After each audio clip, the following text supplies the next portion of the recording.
Hey folks, Pastor Brad with Live Oak Church, our Midweek Moment. Today's title, if it's not cute at 12, don't let it happen at 2. So here's the history. Years ago, Teresa and I worked at a youth home. There were up to 18, 15 to 17-year-old boys, trouble, a lot of hate, anger, hurt, behavior problems. And we got to see some things about older youth that we could learn from before we had our children. And one of the things we noticed was some of their behaviors should have never been allowed early on. And so, and to explain it, I'll use puppies. If you get a puppy, and so we had a little Labrador retriever, and she was going to wind up about 60 pounds or so. So if you want your dog up on the couch, and I don't care if you want that or not, your deal. We decided we didn't want our dog up on the couch when the dog got big. Well, then you can't let the puppy up on the couch when they're little. You get down on the floor with your puppy. Just real simple. And you may ask, Pastor Brad, are you comparing child rearing to raising a puppy? Yes, some things are pretty much the same. So some of the rude behaviors that we think are cute in a 2-year-old, gestures, bad attitudes, tantrums, and whatnot, they're not cute later.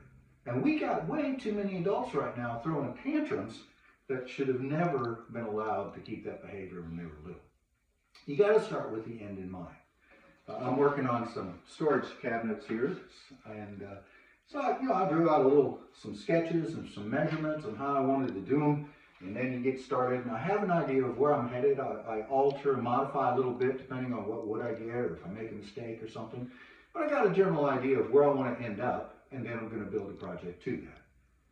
So for Teresa and I, we tried to start with the end goal in mind. As we were having our children, we thought we want our children, a boy and 2 girls, we want them to be fully functional Christian young adults when they graduated high school. We wanted them to be able to work through problems and make decisions in that big, beautiful, and ugly world out there, and do it in a wise way that honors God and helps create the odds for a really good life for themselves. And so if you start with that goal in mind, it helps you when they're younger make some decisions on your time and your priorities, how you're going to behave, how they're going to behave as you mold and shape them towards their future. So just a little tip today, just trust me on this.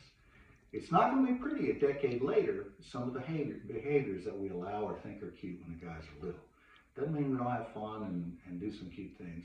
Just think ahead. And as you plan and as you work through raising your family, keep the end goal in mind. We'll talk more in the future about our youth home days and about raising children in our midweek moments. Y'all take care.